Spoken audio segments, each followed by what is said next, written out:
예, 서울의 소리 시청자 여러분 안녕하세요. 오랜만에 또 국뽕뉴스 전문이신 민주당 이성만 의원님 모시고 국뽕을 좀 맞아보도록 하겠습니다. 여러분 많이 힘드시죠?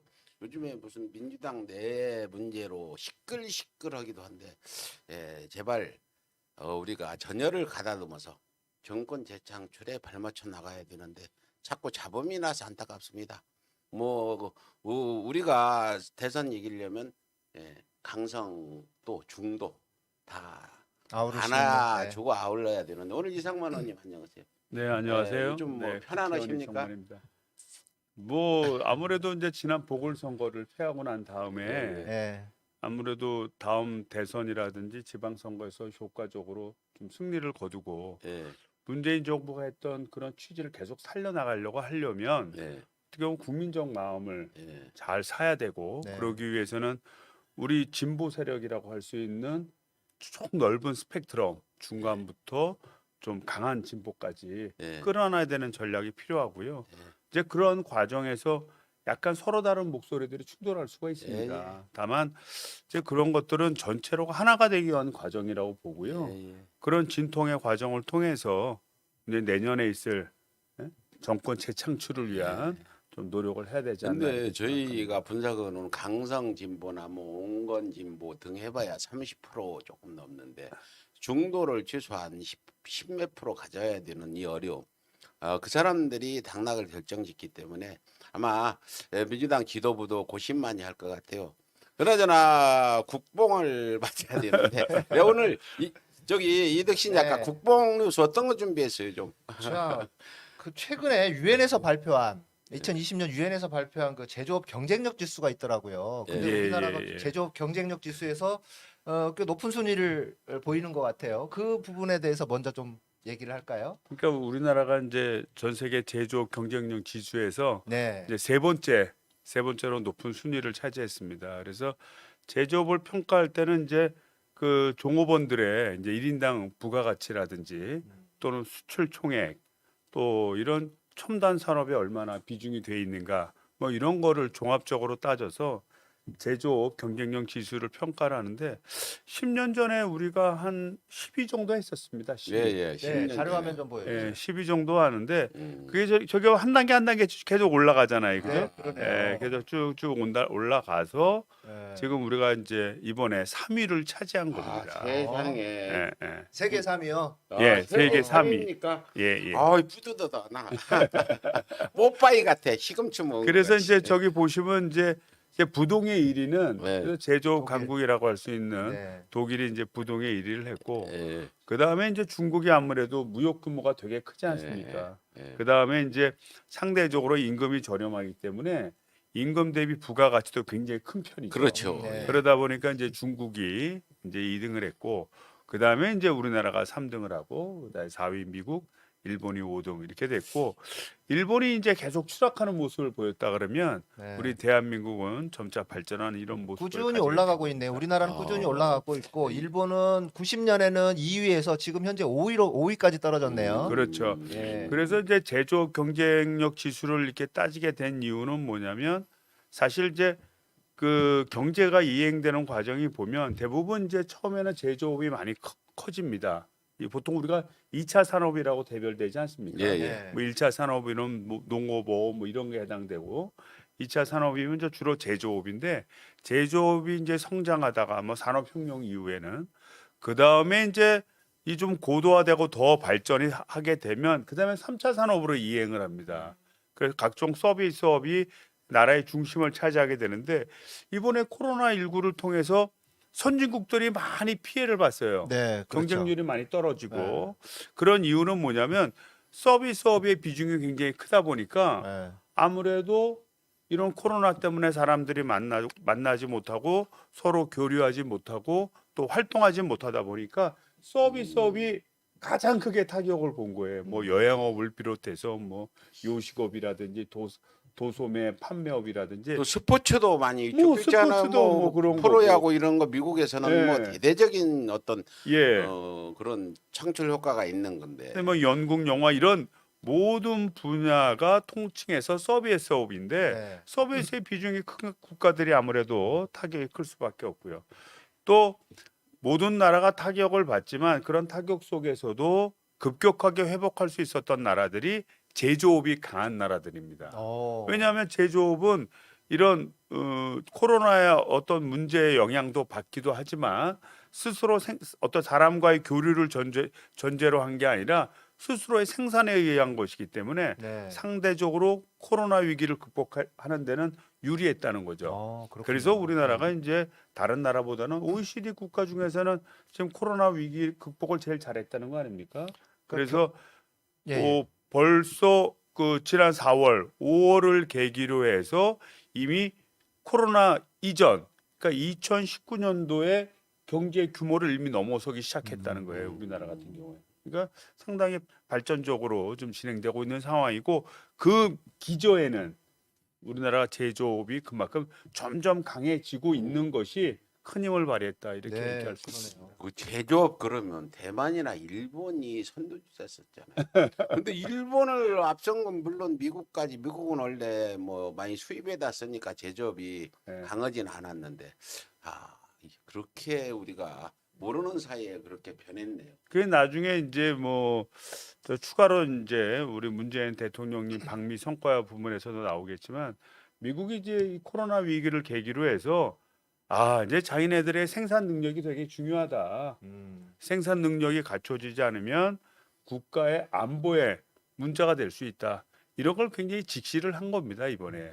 그래서 이번에 뭐 반도체라든지 네. 또는 2차 전지라든지 음. 이런 거를 한국과 우리 대한민국과 적극적으로 협력하겠다는 네. 그런 의사를 표현을 했고 또 그거에 따른 조치를 또 취한 것도 네, 사실입니다. 네, 네. 그 우리나라 뭐 경제 성장률이나 실업률이 지금 OECD에서 발표한 그 내용이 있는데 한국하고 OECD 그 평균에 대해서 조금 설명을 해주시면 좋을 것 같아요. 이게 굉장히 좋은 자료가 있는데 지금 자료 좀 보여주시죠. 예.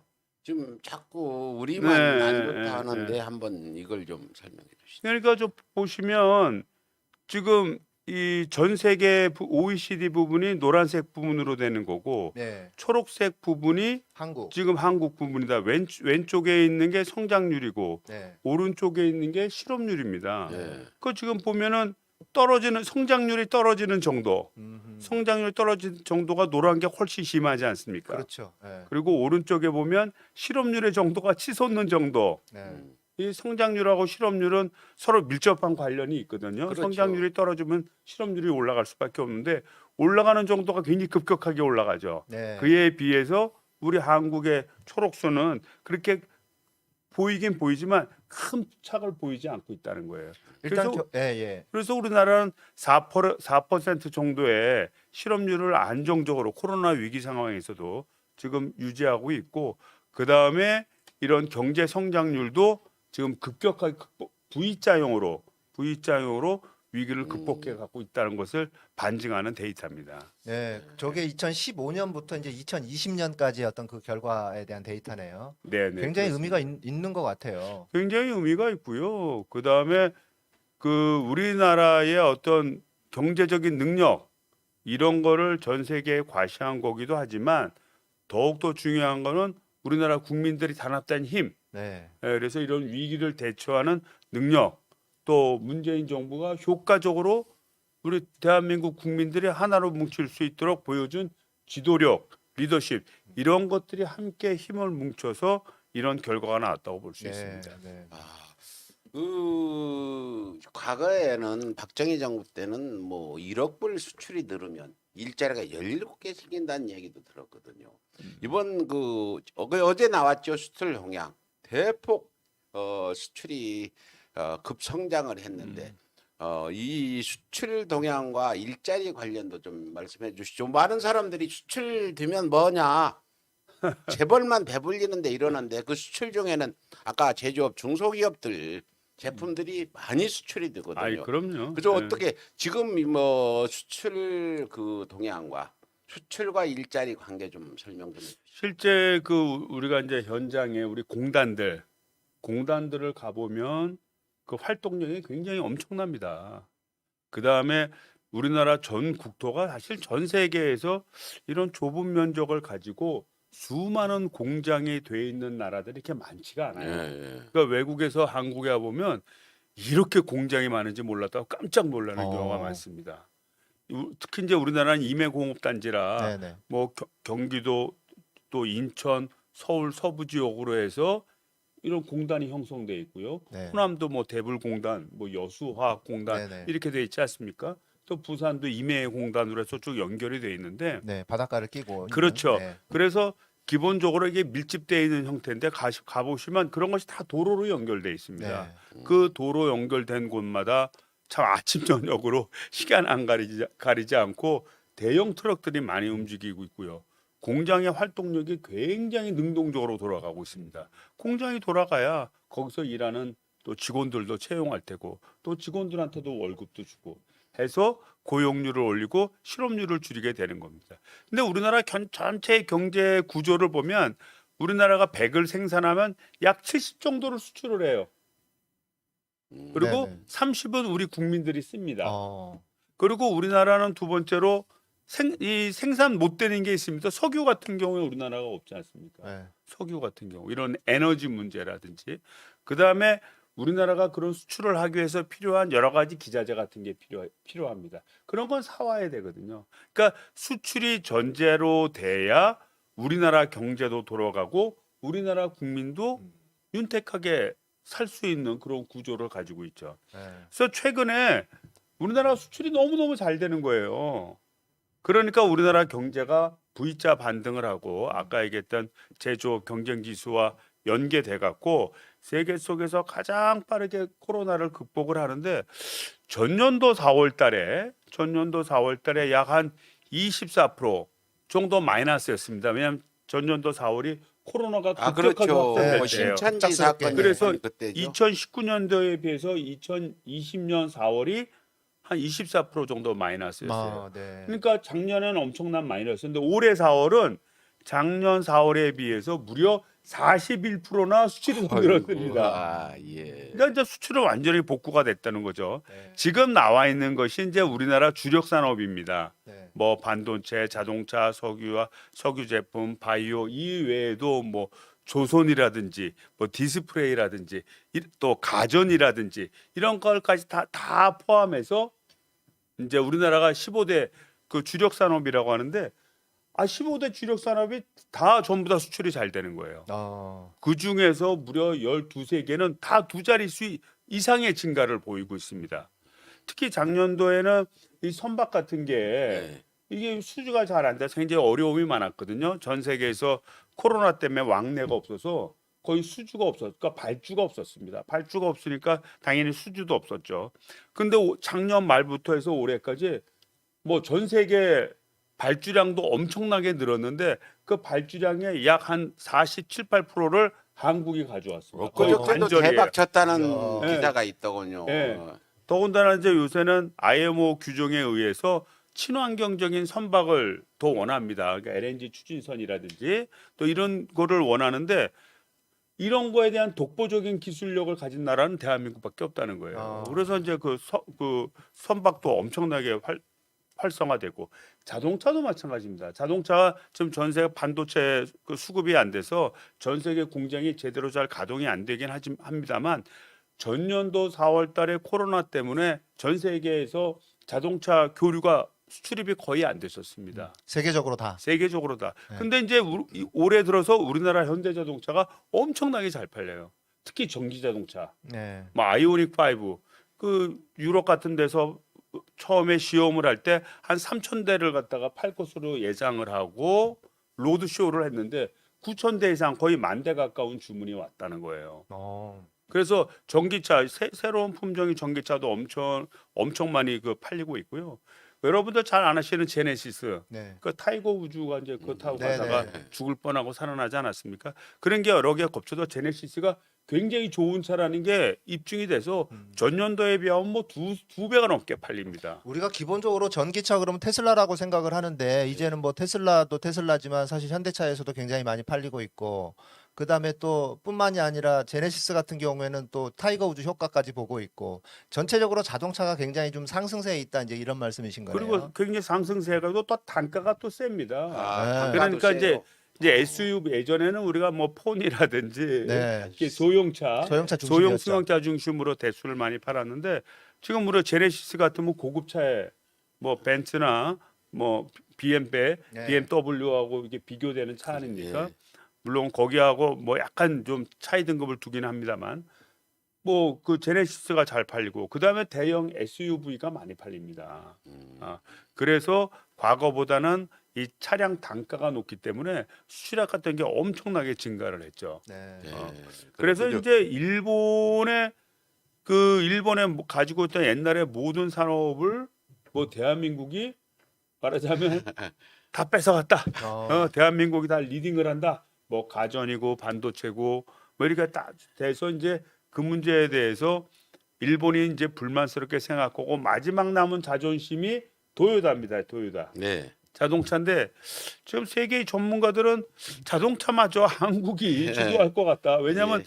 이제 자동차가 구조가 지금 전환되고 있는 상황이거든요. 그렇죠. 그래서 내연기관에서 전기차로 바뀌고 있는데 일본이 이걸 제대로 대응하지 못하고 있다는 거예요. 그에 비해서 한국은 전 세계 그 전기차 시장이 제일 큰데 두 군데가 중국하고 유럽입니다. 중국에서는 테슬라가 넘버원이에요. 유럽에서는 현대차가 넘버원입니다. 그래요. 네, 현대차. 아. 그다음에 폭스바겐하고 거의 둘이 쌍벽을 이루고 있어요. 예. 그 일본 얘기 나왔는데 이번에 정세균 이제 대권 후보로 출마하신 분 일본 놈이라고까지 한 일이 있죠. 아니 올림픽 하겠다면서 독도를 찍어놓고 절대 그거 지우지 못하겠다.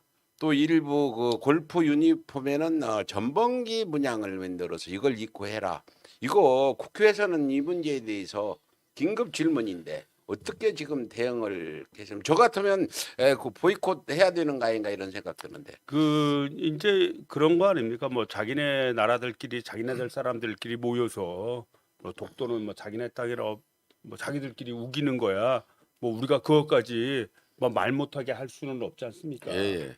그런데 전 세계 사람들을 모여놓는 행사에서 마치 독도가 자기의 국토인 양 영토인 것처럼. 형태를 만들어서 그거를 표현한다면 그런 상태에서 대한민국이 올림픽에 참가한다면 독도 인정하는 그 거죠. 사실을 인정하는 꼴 그럼요. 아닙니까? 예, 맞습니다. 예. 예. 그래서 그거는 지금은 아직 좀 시간이 있기 때문에 네. 우리가 이제 일본의 태도를 지켜보고 있는 것이고요. 그 독도가 자국 영토임을 표시한 그런 표기물을 정확하게 제거하지 않는다면 그리고 이런 시간이 지나간다면 저는 그렇게 봅니다.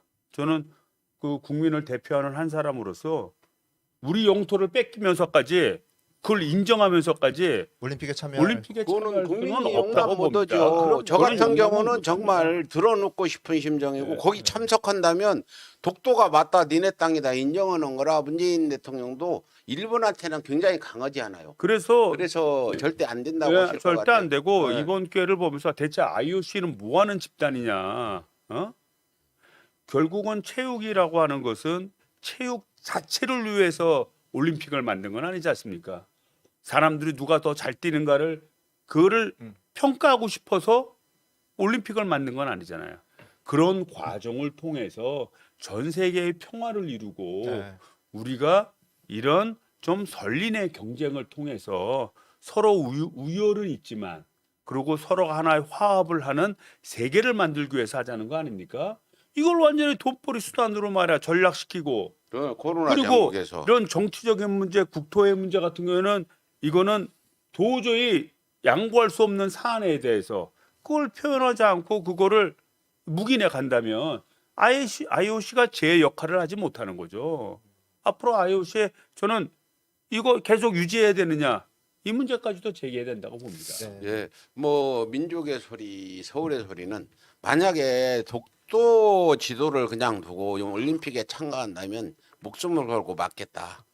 미리, 참여 못하죠. 그거 참여하면 문재인 대통령도 안 돼. 이거 만약 그 참여하면은 큰일 나요 이거는. 네, 그럼요. 말도 안 참여할 수가 없고요. 네. 그러면 뭐 국민들이 용납을 하겠습니까? 네, 맞습니다. 예, 또 계속해서 자, 다시 국뽕 뉴스. 저 경제 얘기로 들어왔어요. 네, 네. 우리나라가 21세기 들어와 가지고 여러 가지 이제 그 경제 위기가 있었지 않습니까? IT 예, 버블, 예. IT 버블 위기도 있었고, 그다음에 글로벌 금융 위기랄지, 그다음에 저유가 시대 잠깐 또 거쳤었고, 지금 또 코로나 국면도 있잖아요. 예.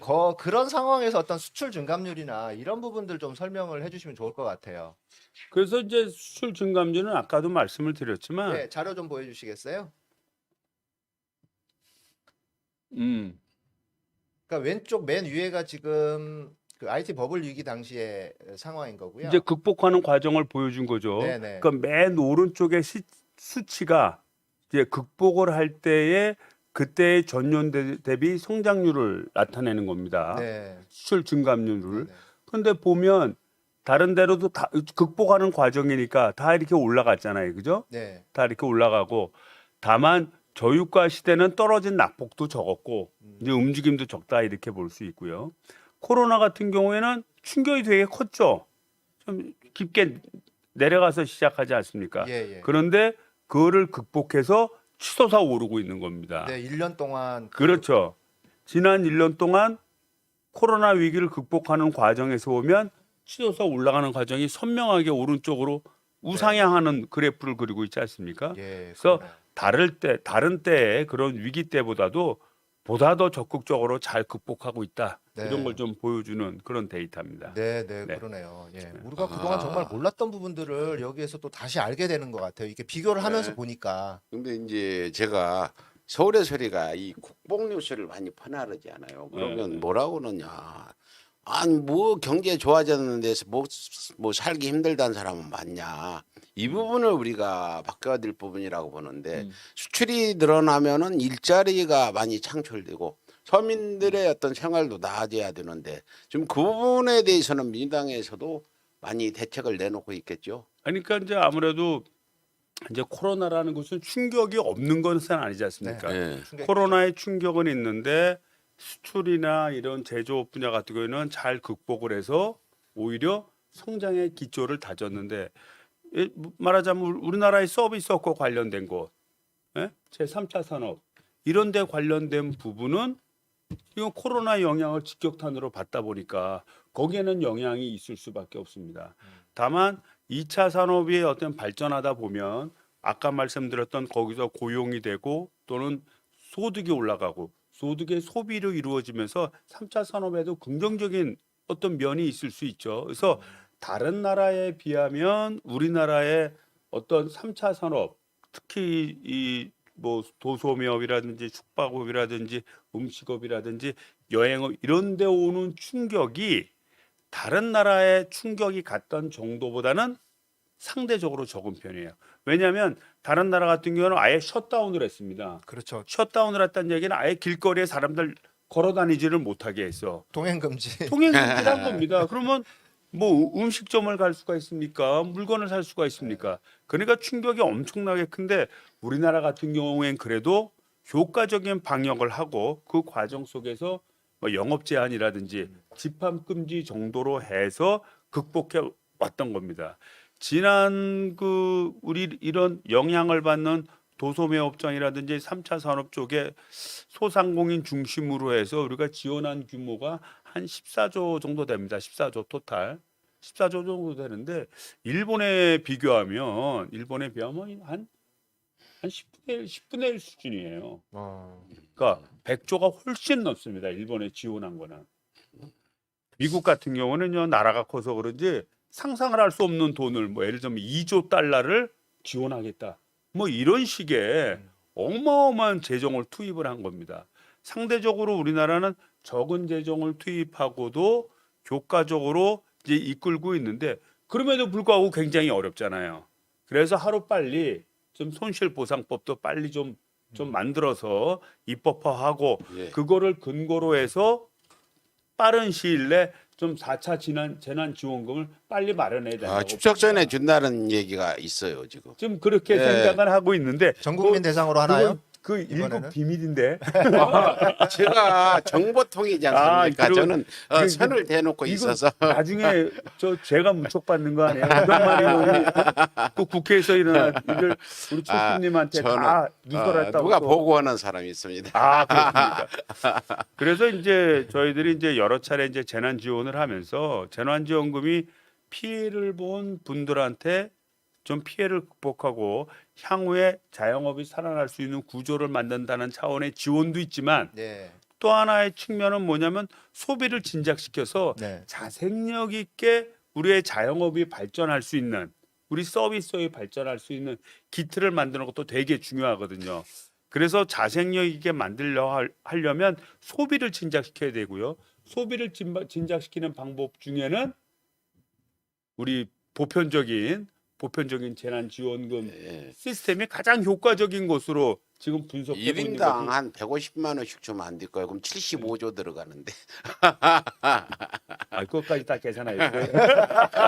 허경영이가 매달 150만 원 준다니까. 그래서 이제 올해 같은 경우에는 이제 부동산 이제 솔직히 말하면 뭐 부동산이라든지 이런 세수가 증가해서 좀 잉여금이 있을 거로 예상이 됩니다. 네. 잉여금이 있을 거로 예상이 되고 그다음에 우리나라의 뭐 부채 그 비율이 전 세계적으로 보면 굉장히 낮은 편이에요. 아직도 한 45%, 44% 수준인데 이게 분모가 경제 규모거든요.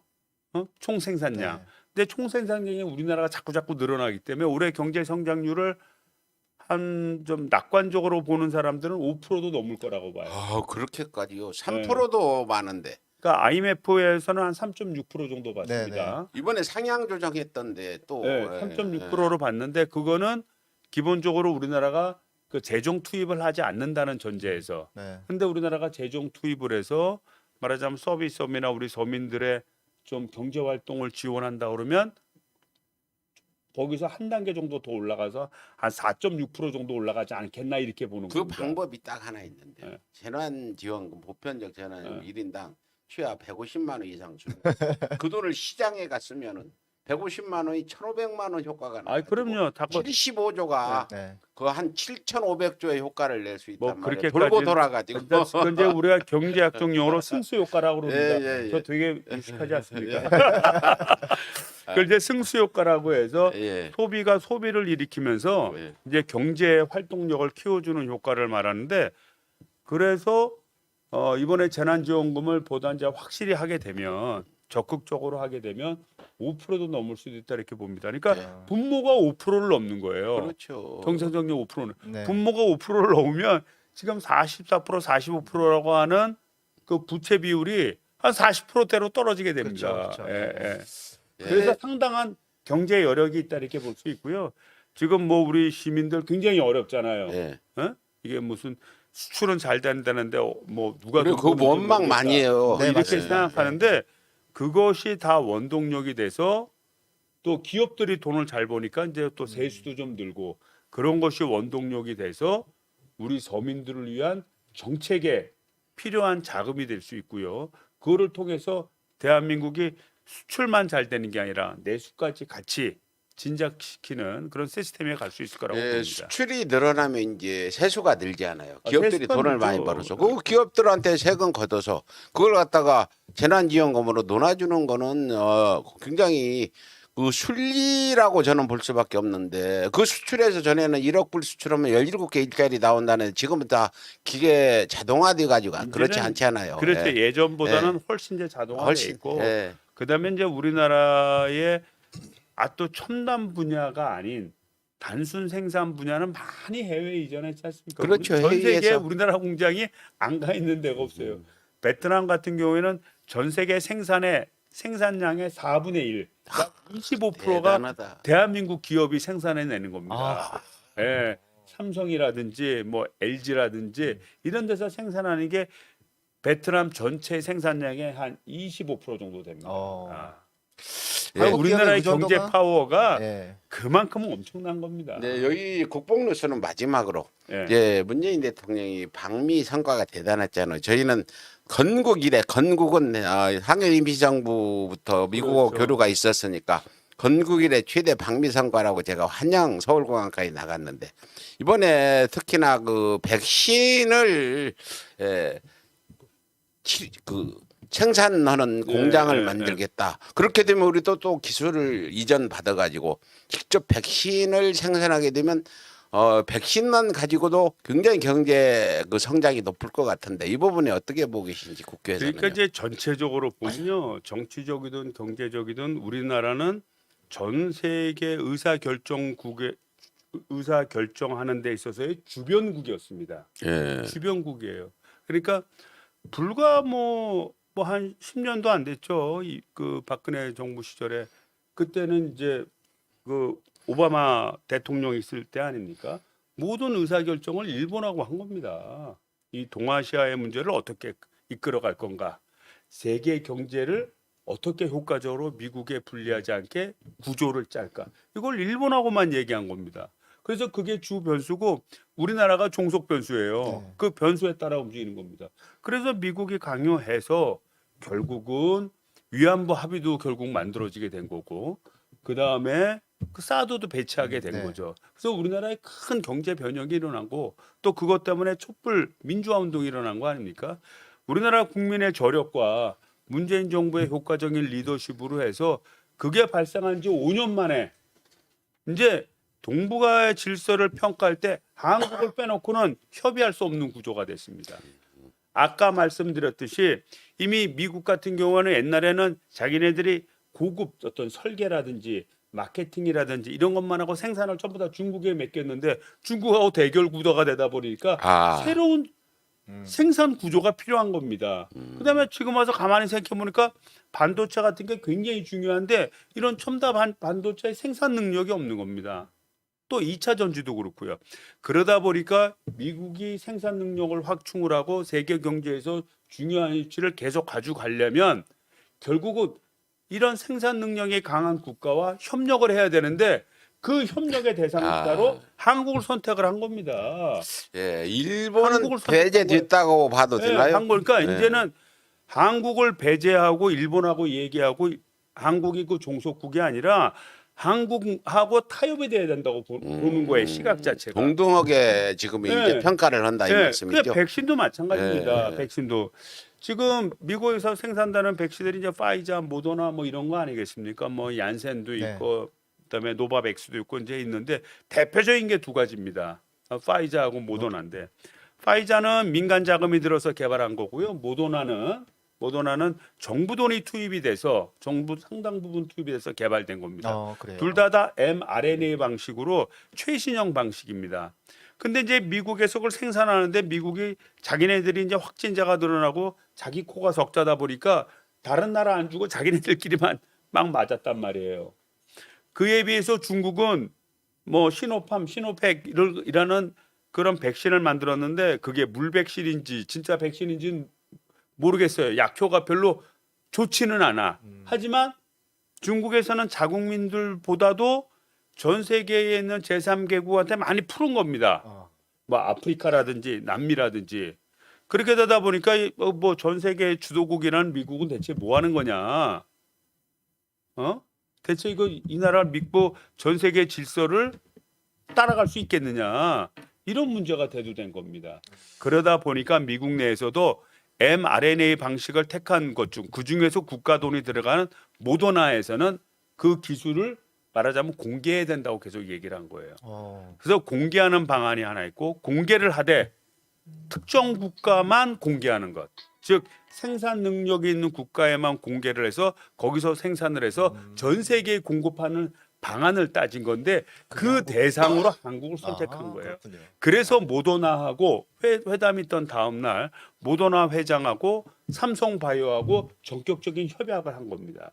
지금은 이제 패킹 이런 원액이 있으면 원액을 이제 포장을 해서 싼 이것도 굉장히 큰 기술이라고 합니다. 예. 균이 들어가지 말아야 되니까 그 패킹부터 시작하지만 조금 더 지나면 이제는 그 특허 기술을 가르쳐줘서 자체 생산하게 하고 그 다음에는 아예 모더나에서 공장도 짓겠다라는 방식으로 전개를 하면서 한국이 전체 그 백신 생산의 허브가 돼서 전 세계에 어떻게 보면 보건을 책임지는 중심 국가를 만들어 가겠다는 그러니까 저 코로나 팬데믹 상황을 전화위복 기회로 삼아서 지금 우리가 착착 진행되고 착착 있다. 진행되는 거죠. 진행되고 있다. 제가 하나 더 말씀드리면 그 미사일 주권을 되찾지 않았습니까? 네. 뭐 거리 제한이 무제한이 된 건데 이것도 마찬가지입니다.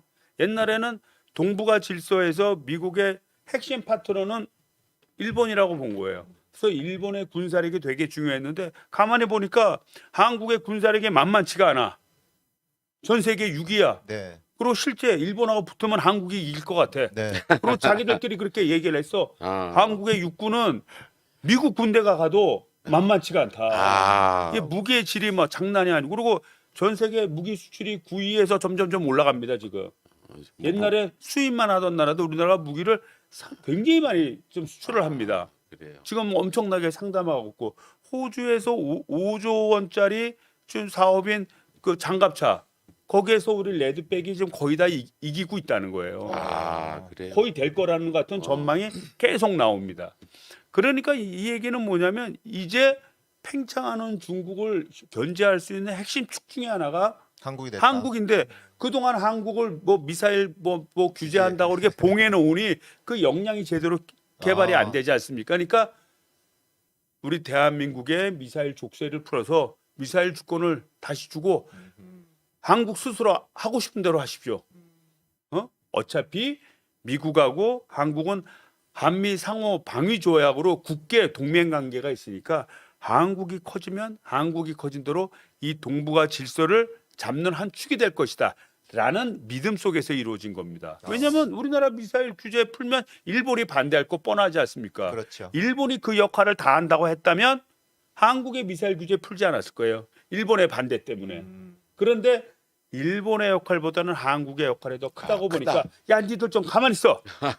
샤다. 조용해. 그렇게 하고 한국의 미사일 규제를 풀어준 겁니다. 통쾌합니다. 오늘 국뽕 뭐 일본을 이렇게 우리가 제압하고 이런 상황. 이거는요. 이거는 어떻게 보면은 이제 미국이 전 세계를 호령하는 전 세계 생산량이 한 20% 되니까 20% 이상 돼요.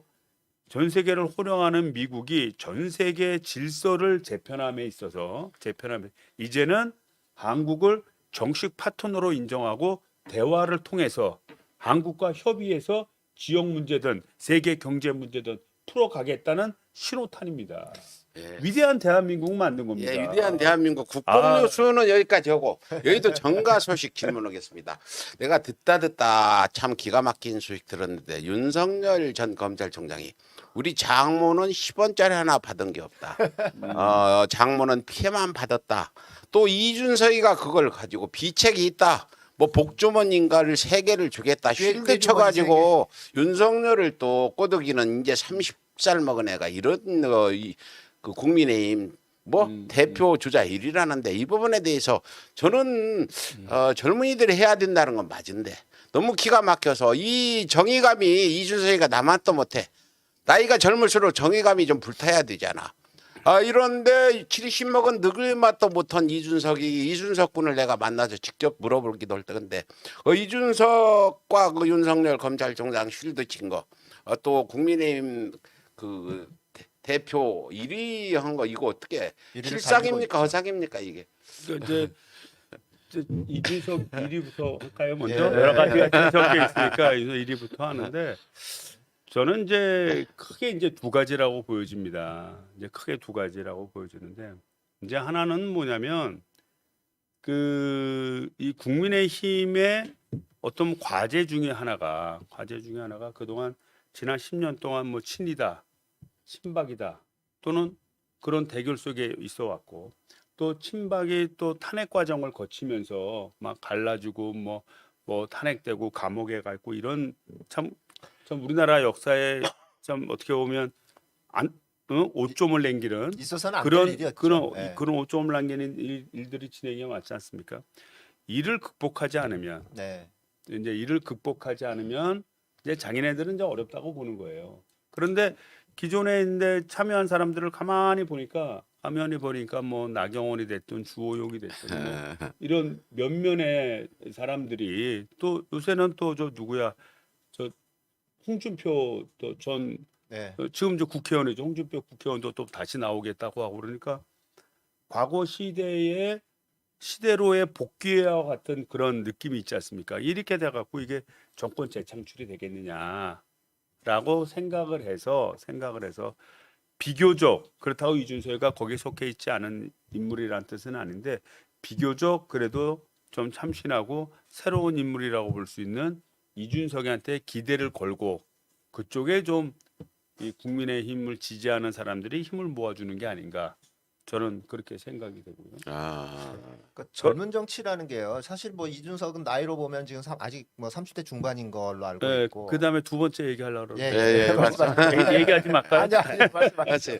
맞아요. 그 두 번째는 뭐냐면 지난번 보궐선거의 결과라고 볼 수 있습니다. 예. 지난번 여태까지 20대, 30대는 우리 민주당 지지그룹의 성지였어요. 20대, 30대의 원동력 때문에 사실은 노무현 대통령도 탄생할 수 있었고 또 그 앞서서 또 김대중 대통령 지금 문재인 대통령의 원동력입니다. 그러니까 성지라고 할 수 있는데 어떻게 보면 이 가장 그것도 많은 20, 30대를 거르고 있는 서울에서 참패를 했다는 게 이게 굉장히 큰 이 충격 아닙니까? 그러니까 이제 아마 국민의힘당 그 지도부나 또 지지자는 그렇게 생각을 할 수도 있어요.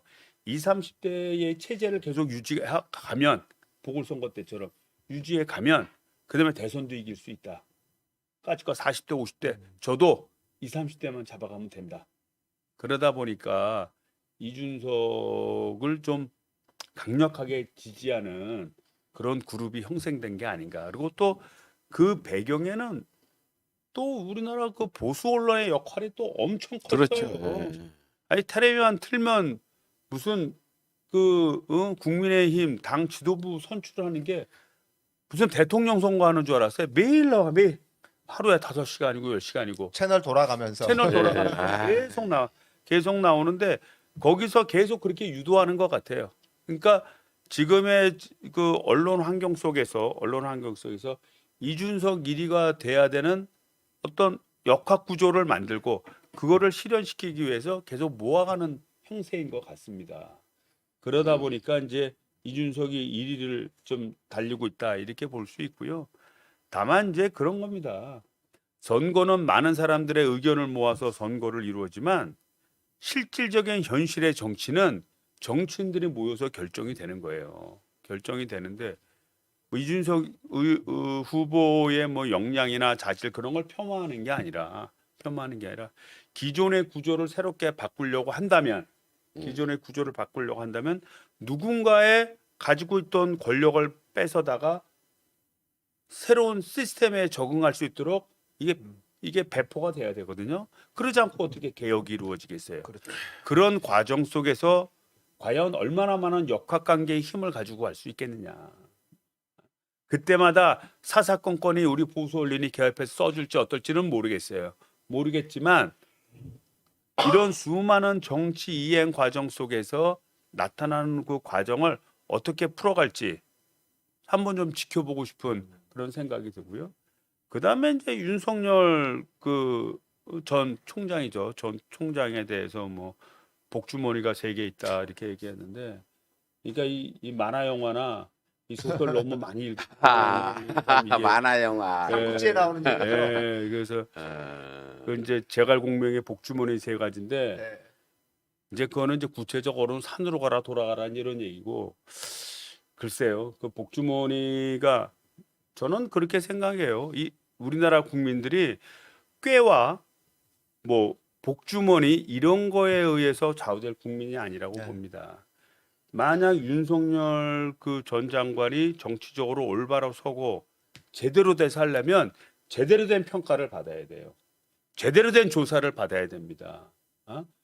과거에 검찰 권력의 비호 아래서 그 장모나 부인이 했던 많은 의심되는 사례들을 덮어왔다는 것이 많은 증언을 통해서 이루어지고 있지 않습니까? 이거를 샅샅들이 그거를 드러내야 되고요. 또 우리 국민 여러분들한테는 그렇게 얘기를 하고 싶어요. 우리 국민 윤석열이라는 사람들의 평가가 필요하다. 평가를 해서 그 사람이 진짜 훌륭하고 괜찮은 사람이다면 그런 사람을 지도자로 모실 수 있죠. 그런데 평가라는 과정조차를 거치지 아니하고 일부 보수 언론과 어떤 연합이 된 형태로 해서 숨김으로써 그렇게 끌고 간다면 우리 이명박 우리 MB 한번 겪어봤지 않습니까? 그냥 무조건 얘기하면 경제는 내가 살리겠다. 그 양반은 마치 복주머니 3개가 아니라 한 30개 있는 것처럼 했습니다. 결국 한 거라고는 우리나라 공기업들 다 박살내고 그 돈 다 어디로 빼돌렸는지 지금도 한 공기업마다 적으면 1, 2조, 많으면 5조, 10조의 빚을 다 지고 있어요. 지금도. 그때 그래도- 당시에 진 빚이 네. 아직까지도 이제 이어져고 있다. 아이 그럼요. 지금 뭐 파산해야 될 그런 많아요. 뭐 이게 얼마나 황당하냐면 이명박 정부 때 문제가 돼서 지금 빚을 진 공기업을 살리겠다고 법을 바꾸는데 국민의힘 당에서 반대를 해요. 아니 나 그래서 야 이건 진짜 이건 해도 너무하는 거 아니냐. 본인들이 사줘야 될 문제를 우리가 진짜 우리 국가 경제를 더 이상 훼손시킬 수 없어서 살리려고 노력을 하는데 그거를 반대하고 문제 삼으니 참 우리 국민들도 진짜 똑바로 지켜야 된다고 봅니다. 그다음에 예. 4대강 사업 같은 거 보십시오. 멀쩡한 우리나라의 가르쳐가지고. 진짜 아름다운 자연환경을 다 그냥 들어 엎어놓고 이걸 어떻게 복원합니까? 예. 그 의원님 1시 저기 2시 3시 반쯤 가셔도 돼요? 아니 저는 조금 이따 한 빨리 15분 그- 제가 이렇게 말을 많이 15분 정도 더 쉬면 지금 제가 또 질문을 드리겠습니다. 민주당 내 굉장히 지금 여러 가지 의견들이 많고 송영길 대표가 오늘 네티즌들 우리 시청자분들 많이 욕도 하고 하는데 예, 제가 이 말씀 드리고 싶어요. 과거 노무현 대통령이 우리 아이들에게 정의로운 사회를 물려줘야 된다고 사자오를 터고 각오를 가지고 대통령이 됐는데 왜 못했을까요? 이게 바로 당내 내분. 그 당시 또 이명박 실드 쳐주는 국민의힘도 있었지만 당내 내분 때문에 그랬어요. 내가 제일 경계하는 게 내분이란 말이에요. 그 당시 열린우리당이 망한 이유가 내분 때문에 망했는데 지금 그런 기미가 보여가지고 제가 안타까워가지고 이러고 있는데 그 열린우리당 그 과거에 보고 또 노무현 대통령이 그런 어떤 비참한 치료를 마치는 이런 것까지 봤기 때문에 우리들은 좀 참고 인내할 거 인내하고 잘못한 건 잘못했다고 이야기하는 부분들이 있는데 제가 참 우려스러워서 지금 잠이 안 옵니다. 그런 사태를 봤을 때 그 지금 현재 그 송영길 당대표 1개월 됐는데 그 부분과 조국 장관 그 뭐 사과 부분 이런 부분 등등 해갖고 시끄러운데 이 부분에 굉장히 민감한 문제예요. 잘못하면 욕 무지하게 먹을 겁니다. 어떻게 보고 계신가요? 그러니까 뭐 그 이제 송영길 당 대표는 이제 어떻게 보면 계보가 없는 사람이지 않습니까? 계보가 없는 사람이에요. 그래서 이제 우리 당내에서 뭐 계보가 있는 것이 나쁜 것은 아닙니다. 생각을 좀 같이 하는 사람들이 이렇게 모여서 그 생각을 더 정화시키고 더 심화시키기 위해 서로 노력하는 것, 그 자체는 나쁘다고 보진 않아요. 그럼에도 불구하고 이제 이것이 어떻게 보면 정치적인 표결을 할 때 영향을 준다는 측면에서 상당히 좀 때에 따라서는 갈등의 소지가 있었는데 그 이 송영길 그 당 대표는 기본적으로 계파가 없는 사람이에요. 계파가 없어. 계파가 없는데 그 사람을 당 대표로 세운 이유는 뭐냐면 특정 계파를 가지게 되면 특정이 세력화되고 세력화된 곳으로 원인이 돼서 다른 세력과의 충돌 문제가 생길 수 있지 않습니까? 그래서 아마 우리 당원들이나 또는 우리 국민 일부가 참여를 했는데 이런 분들 입장에서는 그래도 계파가 없는 사람이 돼야 전체에 좀 나눠져 있는 계파를 아우르고 전체 함께 가지 않을까 이런 생각에서 선출된 것이 아닌가 이렇게 생각이 됩니다. 그러니까 그 송영길 당대표 체제에서는 뭐냐면 국민과 소통, 국민과 소통, 경청을 통해서 국민과 함께하는 민주당 세력을 만드는 겁니다. 이 보궐선거의 참패가 큰 교훈을 줬지 않습니까?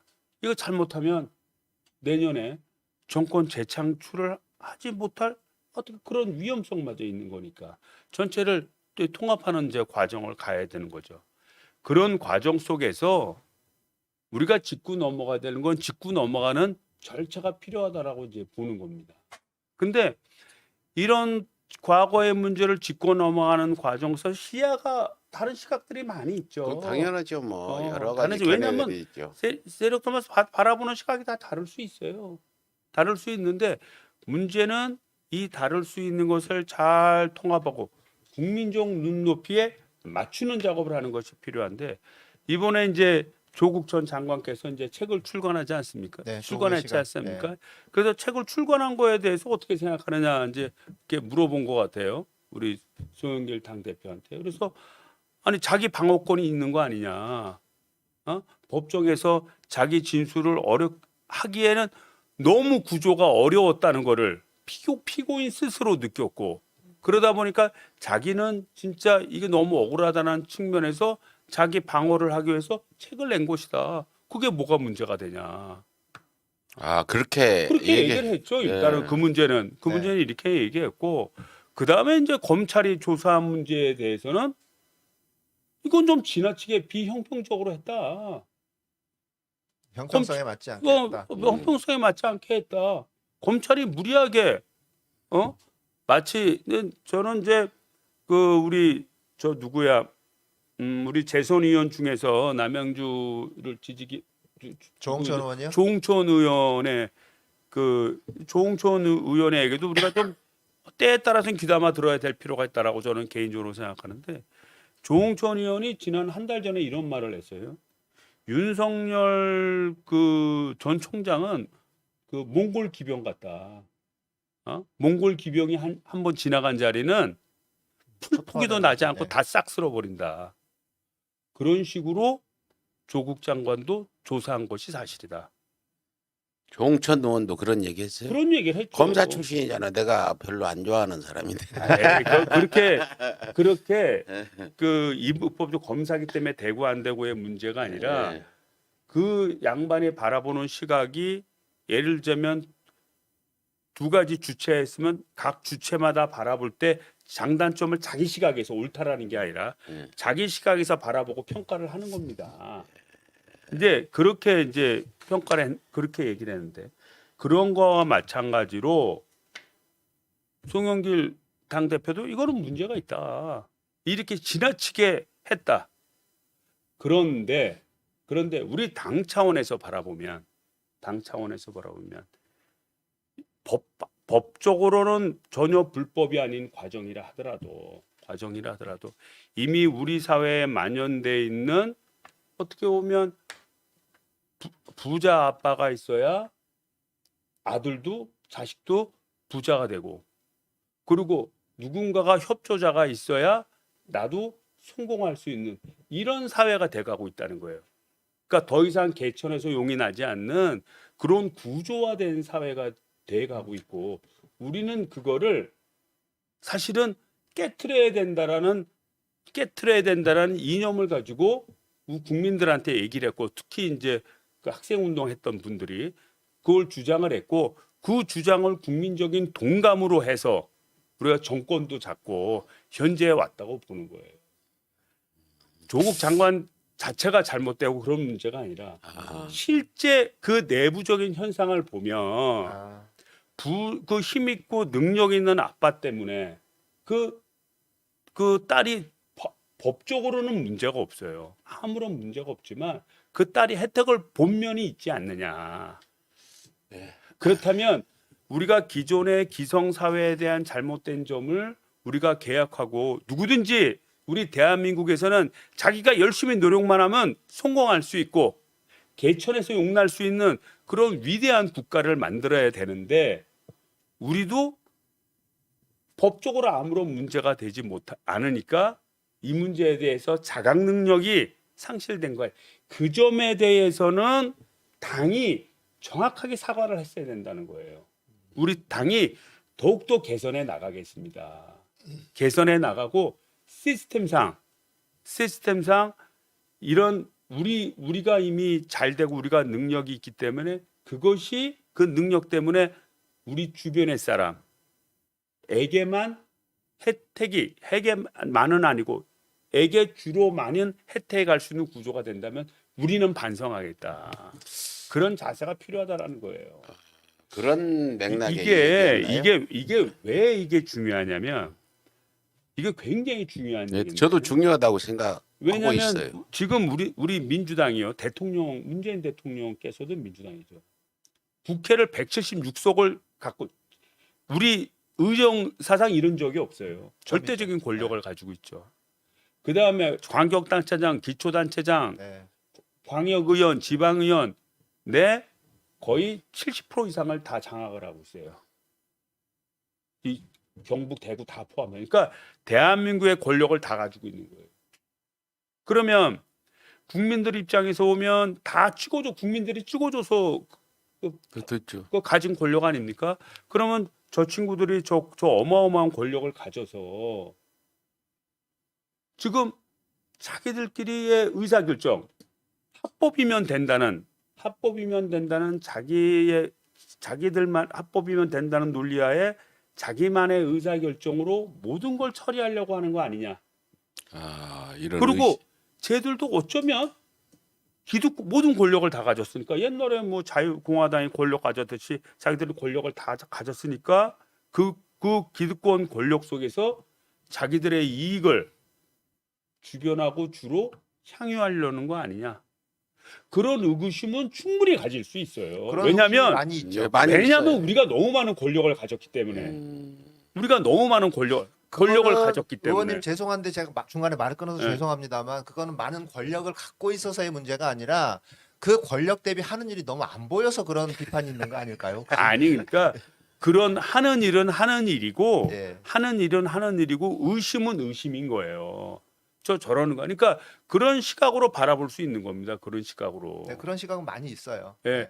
특히 이번에 보궐선거 과정에서 그런 엄청난 권력을 가졌는데 후보 안 내기로 하고선 후보를 내 당원 바꿔갖고 그러더니 또 이거 지지율 해서 진대니까 시의원, 구의원, 전국의 의원들 다 동원해갖고 지인 찾기 해갖고 이기려고 그래. 조직 선거. 그때 우리가 생각할 때는 40% 정도 투표율이 나오면 많이 나올 거라고 본 거예요. 그러니까 국민들이 야, 니들이 이제는 국민들을 찜쪄 먹으려고 하냐? 그런 거에 대한 반감이 굉장히 높았을 것 같아요.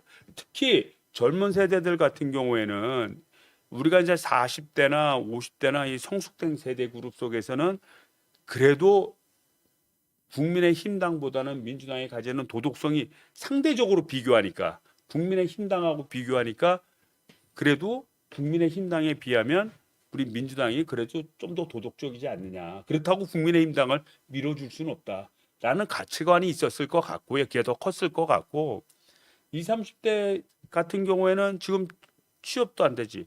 결혼하는 것도 문제지. 여러 가지 제약 속에 문제가 있는 겁니다. 제약 속에 문제가 있는데 민주당을 향해서 뭐라고 얘기를 해도 민주당이 변하지 않는다라고 자꾸 느끼는 거예요. 그리고 자기들의 자유를 자꾸 제약을 합니다. 부동산 문제라든지 비트코인 문제라든지 이런 문제에 자꾸 제약을 하는 거예요. 이러다 보니까 그런 반감이 있고 이런 반감 속에서 그럼 니네들은 얼마나 잘하냐? 대체 니네들은 얼마나 깨끗하냐? 이런 문제를 짚을 수 있거든요. 그런 과정 속에서 LH 사건 터지고 또 김상조 실장 문제라든지 또 다른 문제라든지 그것이 병행해서 터지다 보니까 니들이 과연 우리가 옛날 속담에 50보 100보란 말이 있는데 니들이 과연 틀리다고 하는데 얼마나 틀렸다라고 얼마나 니네들이 옳았다라고 얘기할 수 있겠느냐 라는 좌절감이 있었다는 것 같아요. 저는 그렇다면 우리가 이 문제에 대해서 지금에 와서 이 문제에 대해서 우리 내부의 성찰도 필요하고 우리가 함께 가는 길로 간다고 한다면 조국 장관이 됐든 누가 됐든 그 사람 개인 했던 것이 잘했다 잘못했다라는 문제가 아닙니다. 개인의 문제를 개인의 문제는 그건 충분히 인정을 한 거 아니에요. 그건 당연히 그거는 본인이 방어해야 된다라고 당연히 생각을 하는 거고 그런 개인의 문제를 넘어서서 우리 민주당 내부에 그런 국민들에게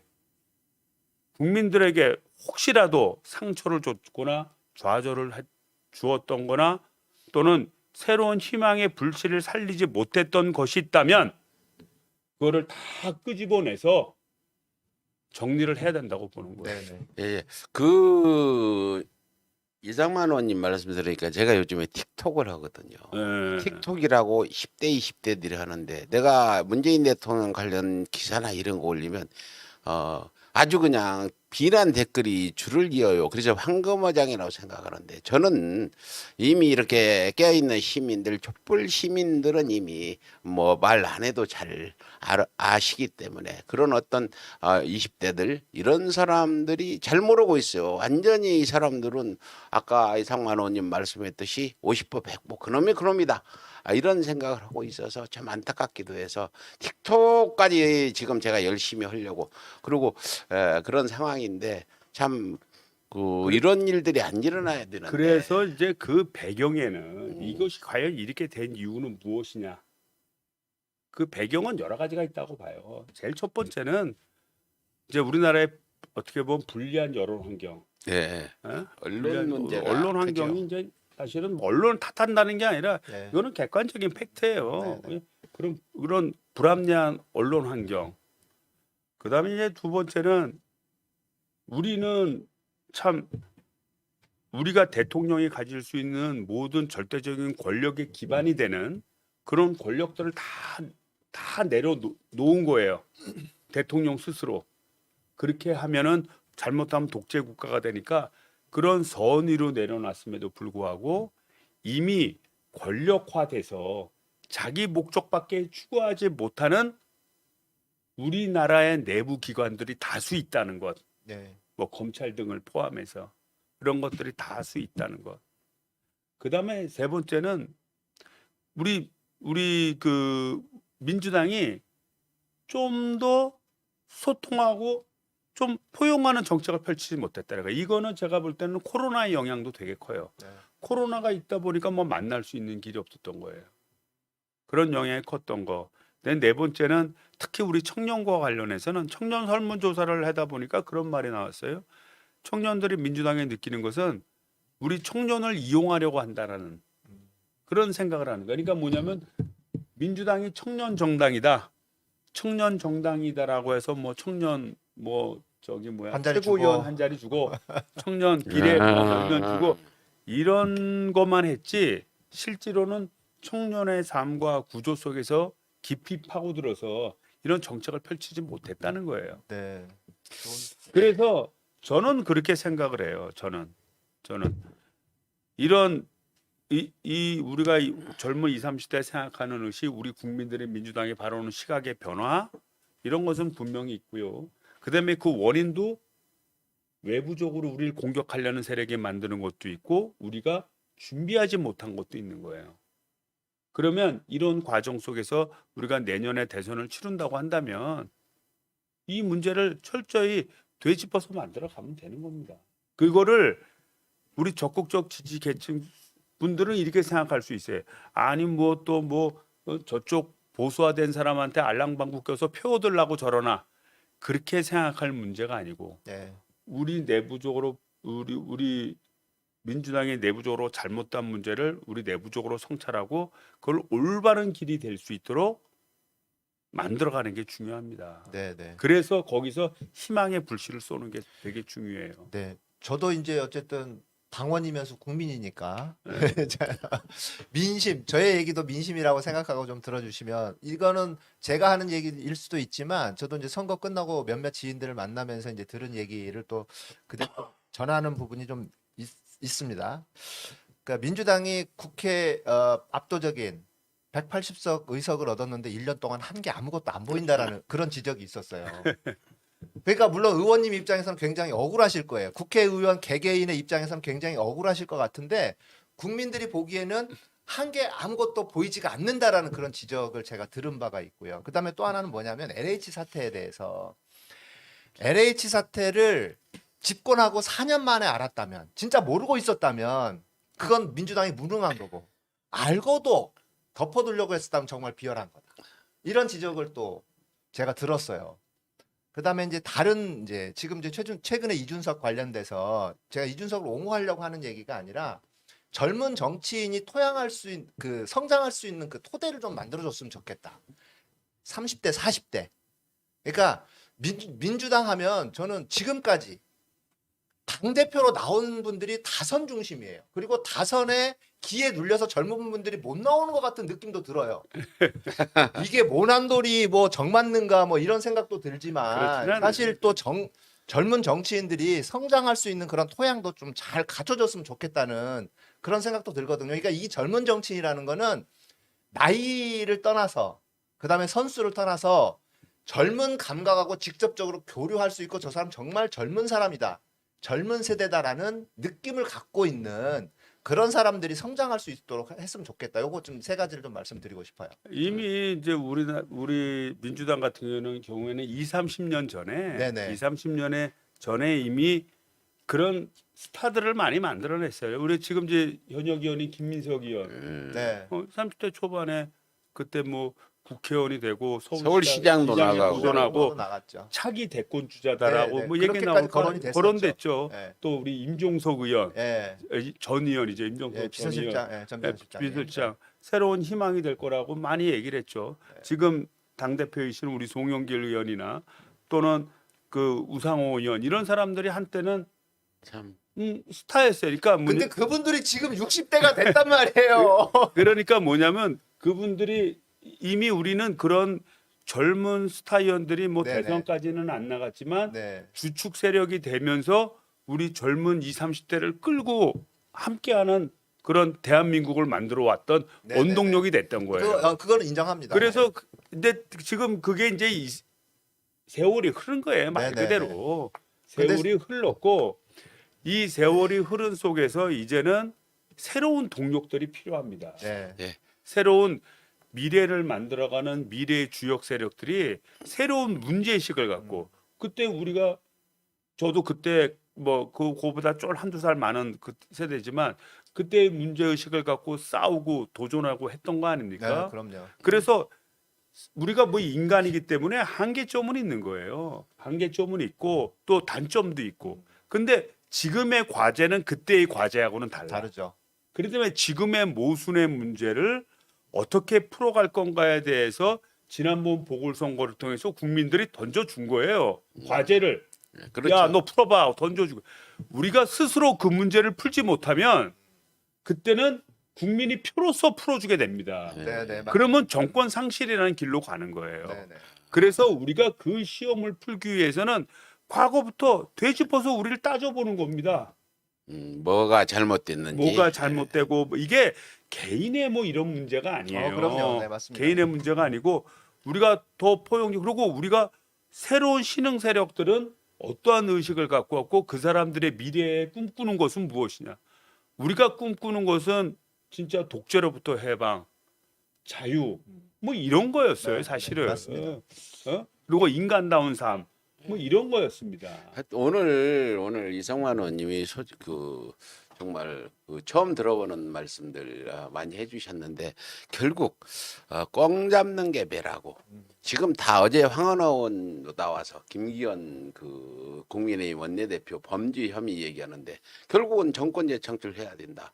지금 송영길 당대표도 마찬가지고 우리 송영길 대표 욕하는 사람도 정권 재창출을 그럼요. 위해서 저는요 이번 그 선거 대선은 수단과 방법을 가리지 말고 이겨야 된다.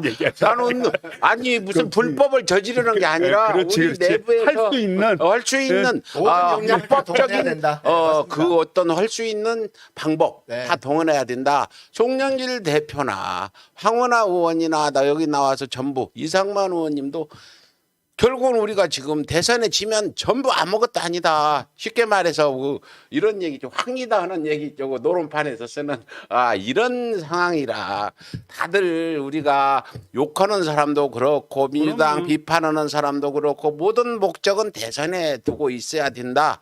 또 그렇게 할 거다 보는데 우리 대선 필승 전략 과제 마지막 시간 없죠. 더 쉴 수 없어요. 아야 더 해도 됩니다. 예, 이왕 예. 몸 풀렸는데. 기왕 늦었으니까 1시간 더 가죠.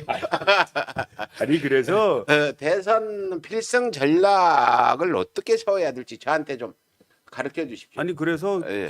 결국 그런 겁니다. 그러니까 그분들이 우리 국민들 특히 젊은 층들, 네, 젊은 층들하고 저 얘기를 해보면 젊은 층들의 얘기는 그거예요. 그게 20, 30대만이 가지는 독특한 생각은 아니라는 거예요. 어?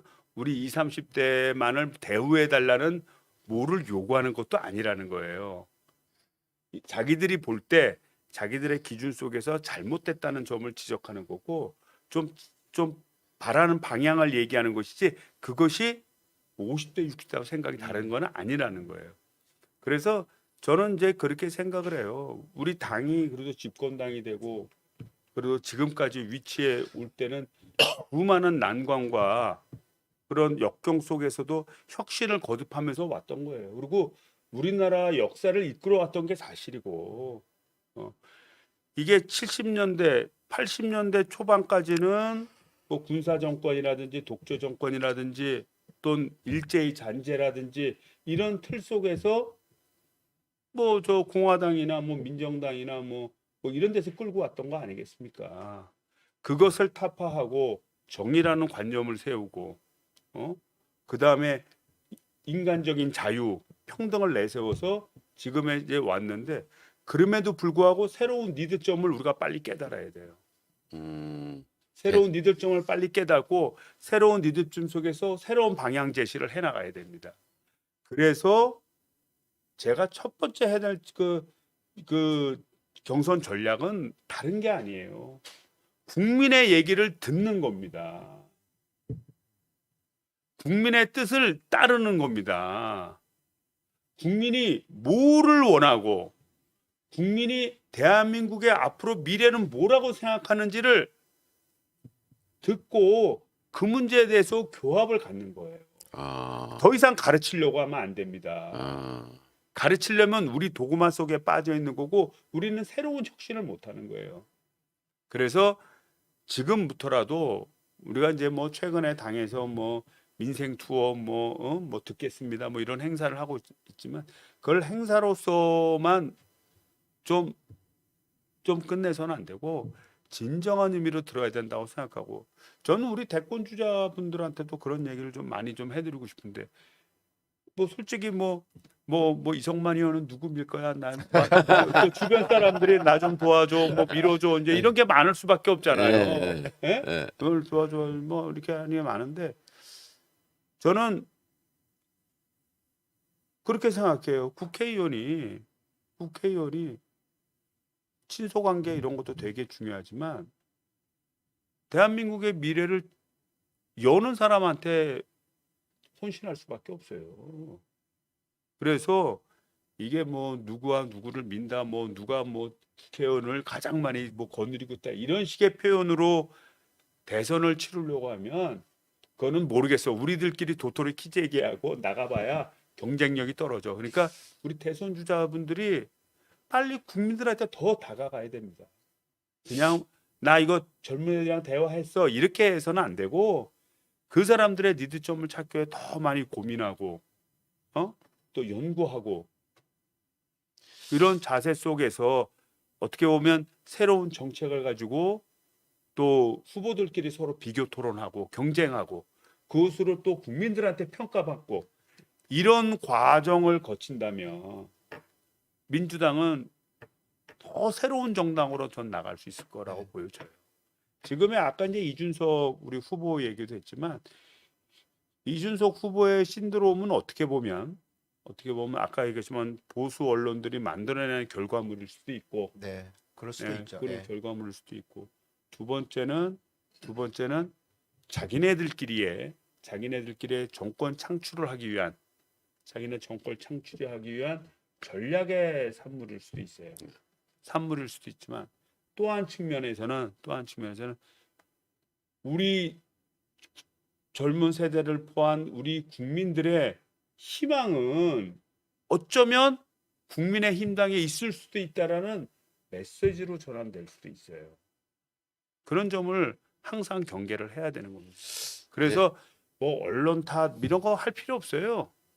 분석은 하더라도 그런 거 할 필요 없고 우리가 직접 국민과 함께하면서 그 니드점을 찾아내서 진짜 위대한 대한민국을 만드는데 지금 솔직히 말하면 아까 우리 저 방미 성과 얘기했지만 문재인 대통령은 위대한 대통령이에요.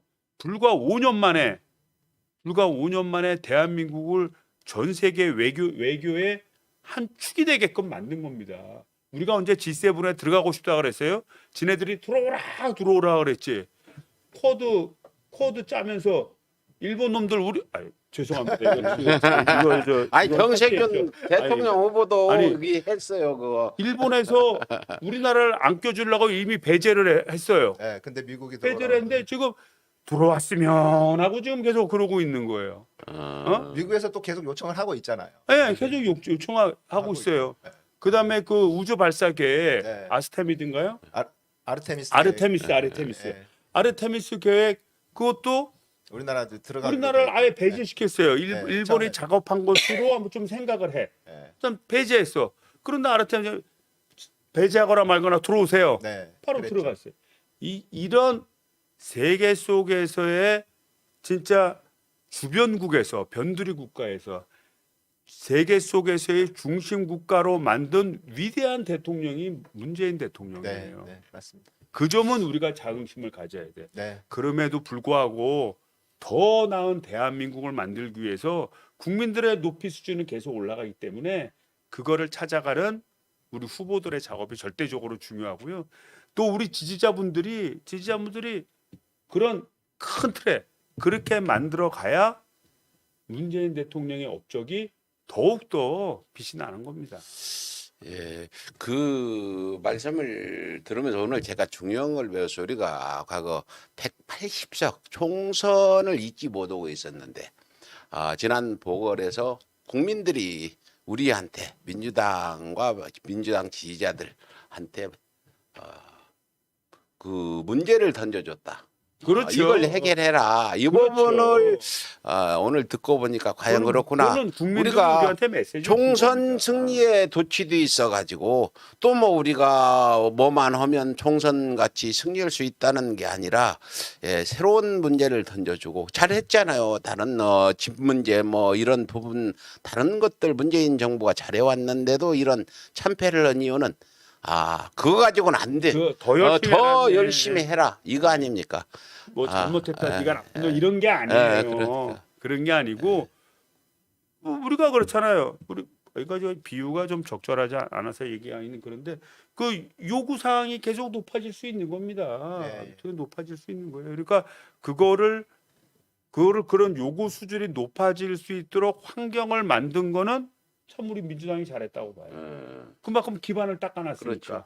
하지만 또 다른 과제에 대응을 해야 되는 겁니다. 네, 시간이 많이 지났네요. 시간이 네. 많이 지났는데 뭐 대선 그 승리가 전부 지금 우리가 지금 뭐 누구나 민주당 당원이나 지도부나 의원들이나 이 부분 말씀은 항상 하시거든요. 만나보면 개인적으로 만나도 그렇고 출연하셔도 그런데 저도 이번 대선 승리가 꼭 우리가 이뤄내야 될 뭐 과제다 이렇게 보고 최선을 다하겠습니다. 앞으로 좋은 비책 있으면 좀 알려주십시오.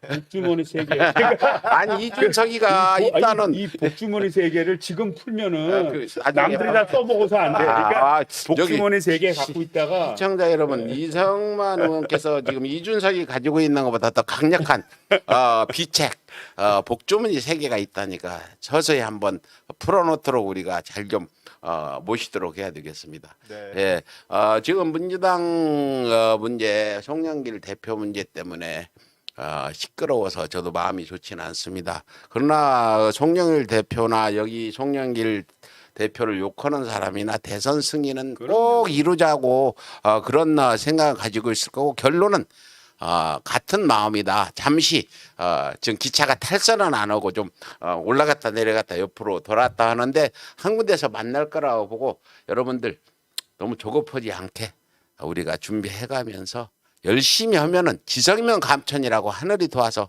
여러분들 다 이룰 겁니다. 예. 마지막으로 하신 말씀 있으면. 네, 또 우리 이성만 TV 홍보도 좀 해야죠.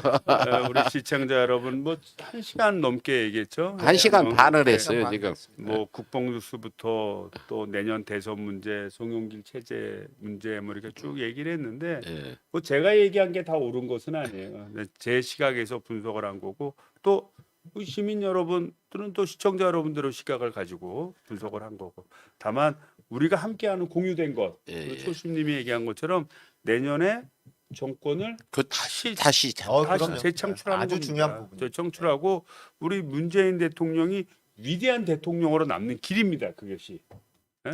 위대한 대통령으로 남는 길이에요. 그래서 지금의 닦아놓은 기반을 더욱 공고히 하고 우리 대한민국 위대한 대한민국 될수록 우리 서로 힘을 좀 합쳤으면 하는 마음입니다. 예, 더 열심히 마지막 하도록 예, 하겠습니다. 문재인 대통령이 위대한 대통령보다 더는 더 중요한 게 촛불혁명 성공이 기록돼야 된다. 아, 문재인 정부가 성공하지 못하면 촛불혁명은 실패한 혁명으로 된다. 이 그렇게 부분이 되죠. 맞습니다. 우리 굉장히 깊이 우리가 챙겨야 될 부분입니다. 여기까지 하고 방송 마치겠습니다. 예. 네, 오늘 네, 방송 네, 마치겠습니다. 감사합니다. 고맙습니다. 안녕히 계십시오.